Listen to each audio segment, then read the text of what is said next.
אנחנו נזמן עובדים לשימוע לפני שנחליט אם קיימת העסקתם בחברה. אנחנו נזמן עובדים לשימוע לפני שנחליט אם לפגוע להם באופן מהותי בתנאי העסקה. אנחנו נזמן עובדים לשימוע לפני שנחליט אם להוציא אותם באופן חד צדדי לחל"ת. איזה מעסיקים מחויבים לזמן לשימוע? התשובה היא כל המעסיקים, גם ציבורי, גם פרטי, גם גדולים וגם קטנים.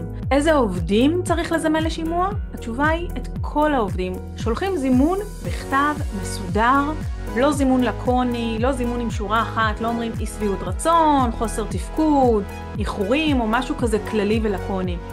אם היו בעיות והם גם ככה ידועות, מה הבעיה לכתוב את הכל? תכתבו. אז היו שיחות קודמות בתאריכים אלו ואלו, בנוכחות אלו ואלו, היו תלונות של לקוחות, היו תלונות של עובדים, היה מקרה עם קולגה, היה מקרה עם המנהל, כל דבר כזה תכניסו לזימון לשימוע, ואם צריך לצרף נספחים, אז צרפו נספחים.